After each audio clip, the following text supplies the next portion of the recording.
আসসালামু আলাইকুম দর্শক, মাত্র কয়েকদিন আগে আপনাদের সামনে সেনাবাহিনীর উদ্দেশ্যে আমার একটি আহ্বান ছিল। যেই ইস্যুটি এই মুহূর্তে বাংলাদেশের জন্য সবচেয়ে স্পর্শকাতর, মানুষকে ভাবিয়ে তুলেছে। রাখাইনের উদ্দেশ্যে বাংলাদেশের মধ্য দিয়ে আসলে করিডোর দেওয়ার বিষয়ে সরকার কোনো সিদ্ধান্ত নিতে যাচ্ছে কিনা, প্রতিটি মানুষ উদ্বেগের মধ্যে। সেই জায়গা থেকে আহ্বান জানিয়েছিলাম সেনাবাহিনী যেন তার অবস্থানটি পরিষ্কার করে। সেনাপ্রধান জেনারেল ওয়াকারুজ্জামান যেন সেনাবাহিনীর পক্ষ থেকে তারা কি চায় সেই জিনিসটি মানুষের সামনে যেন তুলে ধরেন। যেহেতু যে বাহিনীর কাজ প্রতিরক্ষার, সেই প্রতিরক্ষাই যেন হুমকির মধ্যে না পড়ে, দেশের স্বাধীনতার সার্বভৌমত্ব যেন হুমকির মধ্যে না পড়ে, সেই জায়গা থেকে তো নিশ্চয়ই সেনাবাহিনী সিদ্ধান্ত নেবে। তারা তো আর কোনো ধরনের হঠকারী সিদ্ধান্ত নেবে না নিশ্চয়ই। এবং এই জায়গা থেকে আমি যতটুকু জানতে পেরেছি, সেনাপ্রধান জেনারেল ওয়াকারুজ্জামান তিনি নিজে এই ধরনের কোনো সিদ্ধান্তের বিরুদ্ধে। তবে সেনাবাহিনীর ঊর্ধ্বতন কর্মকর্তাদের, সিনিয়র অফিসারদের একটি অংশ চান না এটি যেন করা হয়। তাদেরও অনেক ধরনের যুক্তি থাকতে পারে, তাদের অনেক ধরনের চিন্তাভাবনা থাকতে পারে। তাদের মধ্যে যে একটা বিভক্তি সৃষ্টি হয়েছে, আমি সেই শব্দটি উচ্চারণ করতে চাই না, বিভক্তি শব্দটা। তবে মতবিরোধের সৃষ্টি হয়েছে। অনেকের ধারণা, অনেকে বলতে চান যে সেখানে সেনাবাহিনী সরব উপস্থিত থাকলে সীমান্ত পাহারায় আরও জোরদার করা যাবে, এই ধরনের কিছু যুক্তি থাকতে পারে।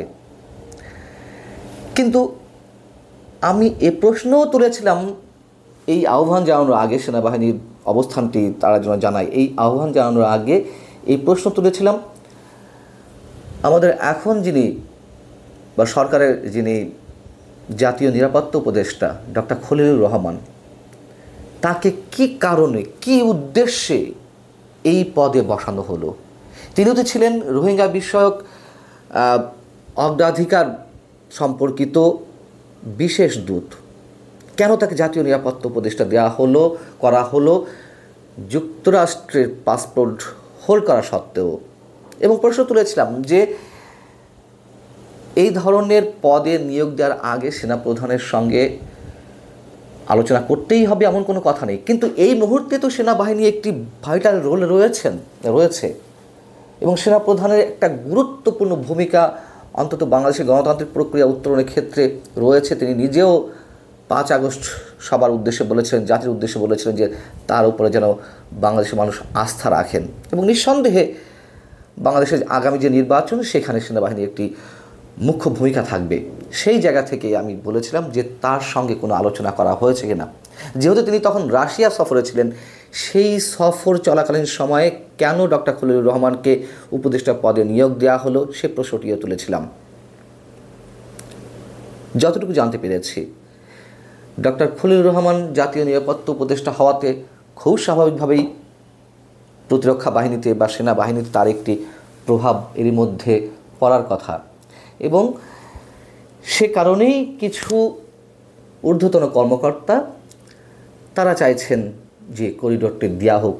এর শতভাগ সত্য তো আমি জানি না, আমি যতটুকু বিশ্বস্ত সূত্রে জানতে পেরেছি, যদিও ডক্টর খলিলুর রহমান মাত্র 2 দিন আগে জানিয়েছেন যে উত্তেজনা, যে উদ্বেগ বাংলাদেশের মানুষের মধ্যে দেখা দিয়েছে, রাখাইনের উদ্দেশ্যে বাংলাদেশ করিডোর দেওয়ার সিদ্ধান্ত নিয়েছে এমন কিছু নয়, এমন কোনো চূড়ান্ত আলোচনা কারোর সঙ্গে হয়নি, এটি প্রাথমিক আলোচনা পর্বে রয়েছে। তিনি এই কথা একটি অনুষ্ঠানে ব্যক্ত করলেও মানুষ তার উপরে আস্থা রাখতে পারছে না, না রাখারও যথেষ্ট যৌক্তিকতা রয়েছে। এর আগে আমরা শুনলাম যে বিমস্টেক সম্মেলনে সে দেশের পররাষ্ট্রমন্ত্রী জানিয়েছেন যে 1,80,000 রোহিঙ্গা ফেরত নেওয়া হবে প্রথম লটে। এটা যে একেবারে মানুষকে বুঝ দেওয়ার মতো একটা কথা, মানে একটা বিষয়, এটি ব্যাখ্যা না করলেও চলে। তার কারণ গত এক বছরেই শুধুমাত্র ঢুকে পড়েছে কক্সবাজারে 1,18,000 রোহিঙ্গা, আর 1,18,000 রোহিঙ্গার নিবন্ধনই কেবল হয়েছে। এর বাইরে তো আরও অনেকে থাকতে পারে। যদিও সরকারের কারো কারো পক্ষ থেকে কোনো কোনো পক্ষ থেকে দাবি করা হচ্ছে না, গণমাধ্যমে যেভাবে আসছে, গণমাধ্যমে যেভাবে ছড়ানো হচ্ছে, সামাজিক যোগাযোগের মাধ্যমে যা দাবি করা হচ্ছে সেগুলো আসলে ঠিক নয়। রোহিঙ্গা ঢুকেছে ঠিকই, এত পরিমাণ নয়, কিন্তু সেখানে দায়িত্বরত কর্মকর্তারাই তো গণমাধ্যমকে জানিয়েছেন যে এই 1 বছরে 1,18,000 রোহিঙ্গা নতুন করে কক্সবাজারে প্রবেশ করেছে। এখন নতুন করে রোহিঙ্গা প্রবেশের ক্ষেত্রে অনুপ্রবেশ বাড়ার পিছনে কী কারণ? আরসা অর্থাৎ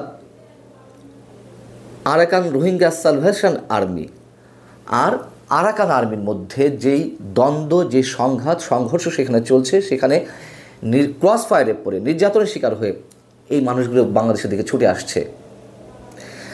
এখন আবার বোঝা যাচ্ছে, শোনা যাচ্ছে যে, এটাও আগে আপনাদেরকে জানিয়েছি যে আরসাকে মার্জ করাতে চায় আরাকান আর্মির সঙ্গে, যাতে তারা একসাথে মিয়ানমার সামরিক বাহিনীর সঙ্গে যুদ্ধ করে মিয়ানমারের নিয়ন্ত্রণ তারা নিয়ে নিতে পারে।